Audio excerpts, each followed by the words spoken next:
What's up? This is the review of Stranger Things 2. I was going to do this last week after I did one, but a lot of people hadn't seen two. They were still like in the process of watching it. So I'm like, well, wow. Well, it is a series. I'm like, let me give them a little break. Then I'll come back and do it later. So I feel now it's a proper time to do so. And I actually went back and watched some extra episodes, some ones that I like. And it was a lot of people was funny that they believe like man, I'm reading this one dude review and I'm like, man, his was just almost like identical like the way I saw it. So I know I wasn't crazy. Stranger Things 2, the way it looks, the style of the film is excellent. Like I love the way they did the Venkman versus Venkman, the whole characters and how they all interact with each other. But it lost a lot of its luster, maybe because we knew the characters already. So it was like you kind of wanted to find out where it's going. And I think they got more episodes this time than they had previously. I think they started off with like 8 episodes. Now I think it's at 10. And they had to create a story to build up to get to the end, to all the meat.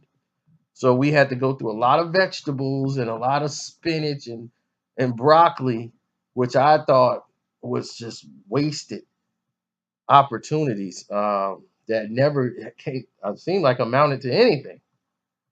It was just killing time. And that's why I would rather it stayed at 8. I think if we'd had 8 episodes, this would have been, you know, better. It's not bad. It's the same sequence. It's just not better than the first series. First series is epic.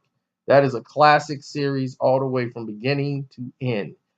From mystery, it's like a crime solving mystery with kids like Goonies. You got everything mixed in that first one. This one is a bit of a mess. It's not explained ever what happens with 11. How she ended up on the upside down when she destroyed the Demo Goblin or whatever, and she just comes back. They never really explain how she just ended up on the other side, and she just comes back full. It's just that was kind of like glanced over. And anyway, she's living with the sheriff, and he's taking care of her, feeding her egos every day, and hiding her from the people in the lab. Now everybody got killed from the old lab. So now they got new doctors in there and they're running it and they're doing tests on I think Will. Yeah, they got Will in there and they're testing Will because he's been on the upside down. So they're asking him what his dreams are like. And he keeps like having these flashes where he's on the upside down and he's on the inside. And he feels like there's something that's coming for him. That's just pure evil. And it's on the other side. And he feels like he's still connected to that. And the fact that he threw up and the fact that he threw up one of these things is started to multiply and grow in the outside world, and he told nobody about it. Now, what I didn't understand is that why is Will keeping a lot of things? A lot of stuff was done, and this one was kind of dumb. It's like you just saw them fight an alien in the last one. So they know aliens exist. They just fought one that came from another dimension. You find a species of a lizard and that you've never seen before ever, and you thinking after like this just happened that hey, it's been a year and you're just gonna forget that this might just be something that came from the upside down. I mean, like, how could you not know that or even assume it and call somebody in there to come and investigate? Because in the end, that's what you need to do. And a lot of characters in here don't have an arc anymore. Like the sister's arc and her thing with the boyfriend and the guy who's taking the pictures. That arc is just so tired and wore out from part one. They need a whole new direction. Okay, putting them together, having them break up as a couple, and having her go out with the weird guy, and she feeling guilty about Barb, her friend that died in the first one. She can't bring the friend back, but she wants to go tell. Now they all made an agreement not to let the town go in panic and them live in secret. So she wants to go investigate and try to go tell them what happened because they had a right to know, and she feels guilty. And she's getting ready to make more of a mess. And everyone can see that that's getting ready to be the case. So they come in and interject because they got all their phones tapped and they got people that's listening 24 hours a day. Of course, they get them. And then the family hired a private investigator who's trying to track her down. And she wanted to try to spare them and give them that closure because their daughter was gone. So they end up giving the information to the private detective who he was all close, but he had some things wrong. All of this is just throwaway stuff that they use to drag out the season. And then they introduced a new character, a new female character named Maggie, her and her brother. And that was another thrown together story. It's like too many stories and levels that go nowhere. The brother's just mean and tough for no reason. He flirts with the mom of the main character who still plays the same neurotic role in everything. He was the same role in it. He was funny in it because a lot of people, don't know him from Stranger Things. He's always the outgoing, neurotic person that does something really stupid. And he took a back seat in this one. And the kid with the curly hair that everybody liked in the first one, he had more of an outgoing role in this film than this kid did. It was like he was the star this time.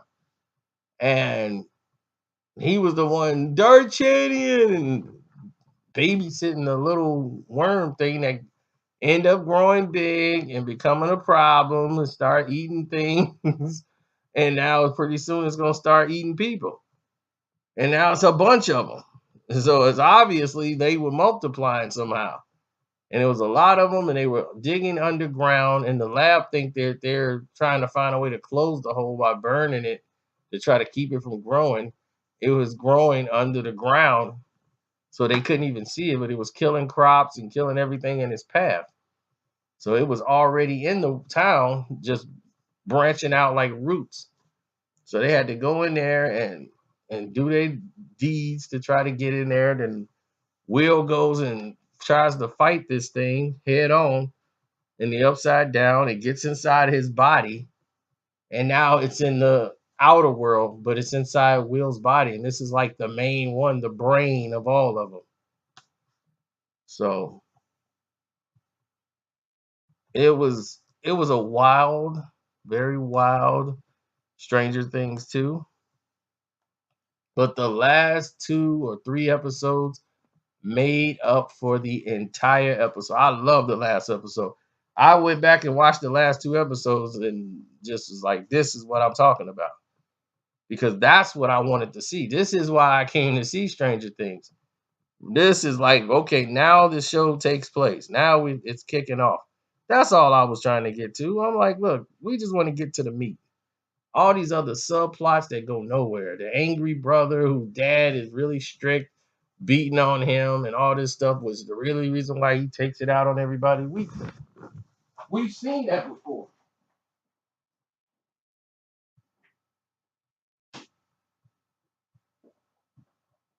We have seen that story time and time again.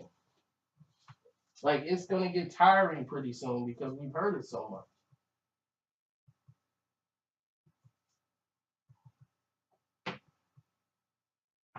And then the Maggie girl, how she ended up with the brother and the other poor kid. I'm like, oh man, this is sad. That whole dance was hilarious.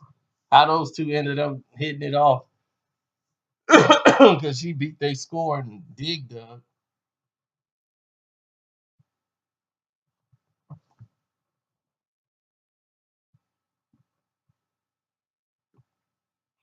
But it was cool. I really liked the ending of it. But 11 and her whole story could have been cut out of this film. She had no plot, no arc until like the last end. She wanted to find her parents and things like that. And I'm like, okay, but the first couple of her being a brat because she wanted to go outside and he won't let her. And it's that was building up. Then they had her go find her sister. And when she went to go find her sister, she was then there was the other kids there, and they all had special abilities, and they were hunting down the doctors that used to work there and torturing them, and they wanted 11 to roll with them. That whole thing was a waste of time. It was just killing time. The plots that went nowhere. She was hanging out with them till she felt like the rest of them were all in danger, and she saw it and she had to come, so she left her sister, and now they're crying, and it's so dumb. And I'm like, well, where are they going now? Now she's got this sister out here who got powers to do stuff, and but where is she going with her powers? They all got different powers. So now her sister and them, they're being hunted down by like the cops for like all these murders and stuff they're doing. And the fact that 11 leaves them and she's going back to the town or whatever and going back to her boyfriend that she loves so much, you know, it's like this is crazy, crazy. They could have cut this so much better. I'm just like, I'm like, they drew it out so much. I understand they got to make money, but it lost a lot of appeal by having these having these roads they took you down that didn't really go nowhere. They took her to meet her mom. Her mom's a vegetable. I'm thinking, okay, she's gonna bring her mom back because her mom's her mom's lost somewhere, but her mom's leading her, and her mind is all messed up. So they're like, okay, well, she's gonna lead her mom, back to her body, and her mom's gonna come back normal. But they's like, nah, we need to lead her mom screwed up so she can go and live with the guy at the end. So in the end, they have to have her basically. Well, I don't want to tell you. Go on and watch it in case you didn't see. But in the end, you would have thought this would be the obvious choice they would have come up with in the end or period. Before this even became a major problem, they should have thought about this from the beginning.